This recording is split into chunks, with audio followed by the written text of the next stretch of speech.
Hey guys, today we're going to be examining the decomposition of hydrogen peroxide into oxygen and water, and the effects that temperature, vessel size, and catalyst presence have on the rate of that reaction.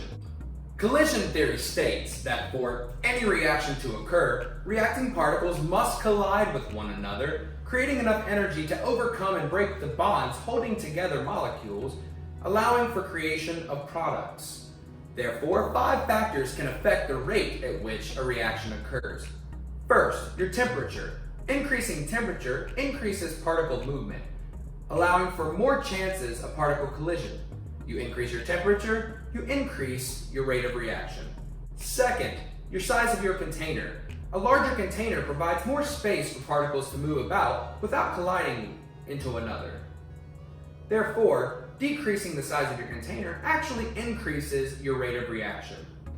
Third, particle concentration. The more particles present in a reaction, the higher chance of collision, increasing your rate of reaction. Fourth, your particle surface area.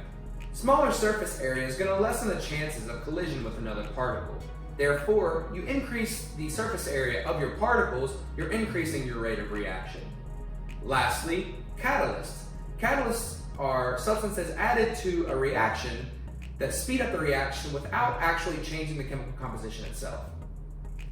As stated, we're going to observe the decomposition reaction of hydrogen peroxide, or H2O2, into water and oxygen.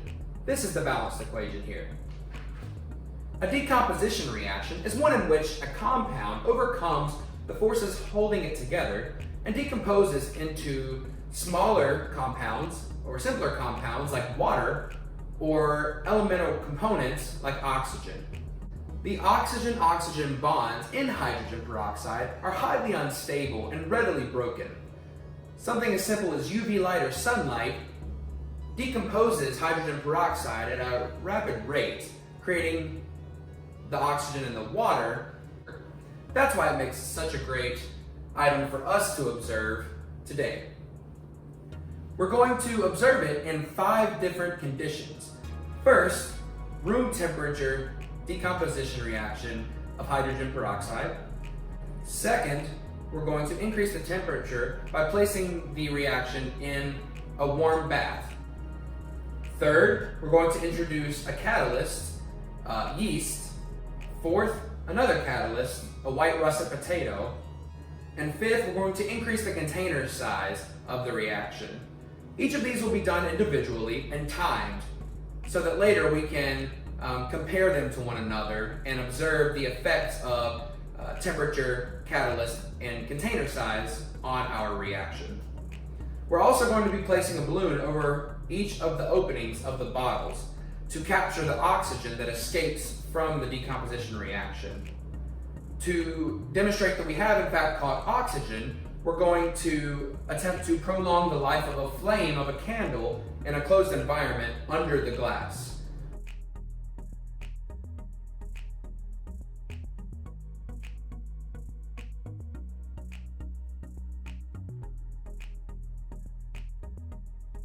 Okay guys, 20 minutes in, and it's very evident we have really no reaction in our room temperature control trial.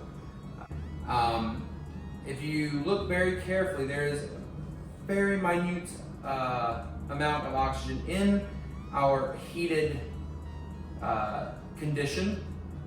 Obviously, as seen in the original, the yeast was quite the catalyst for our reaction rate. That timer stopped at 1 minute and 5 seconds for the complete reaction, whereas the control is still not even beginning to produce that separation or decomposition. Our other catalyst, the russet potato, which also has catalase in it, is still reacting. If we look closely, we can still see the removal or the oxygen leaving the hydrogen peroxide, entering into our balloon up here. And lastly, our giant container of 64 ounces has obviously, just like our original, not really done any kind of decomposition at all. There's nothing in our balloon.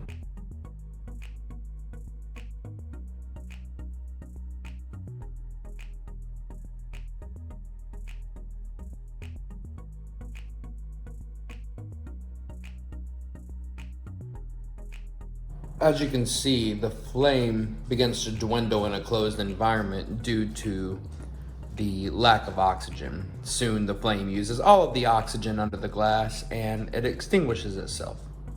I'm going to place it under the glass with it.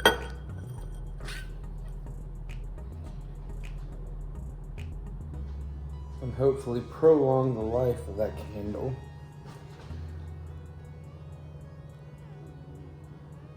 We'll see.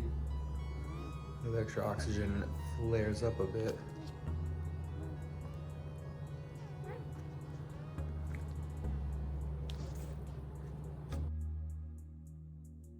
And hopefully be able to really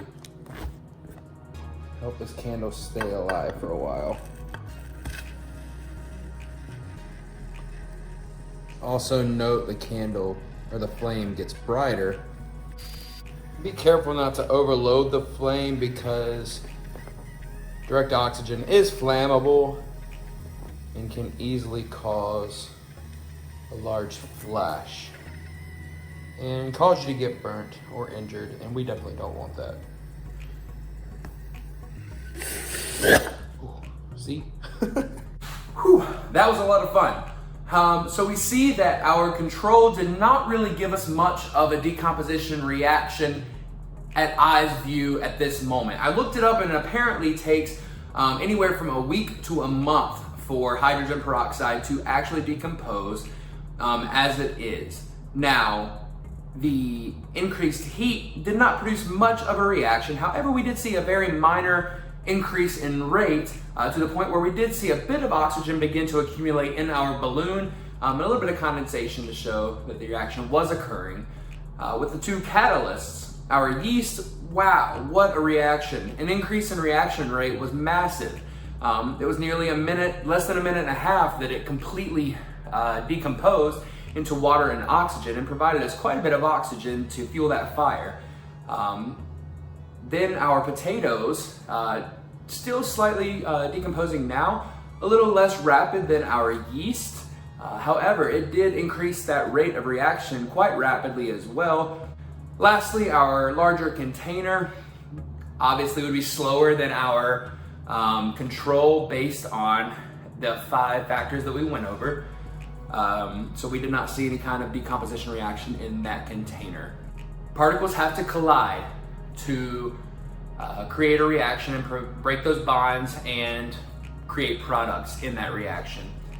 So the 5 factors that can change the rate of reaction are temperature, container size, particle concentration, particle surface area, and catalysts. Thanks for joining me.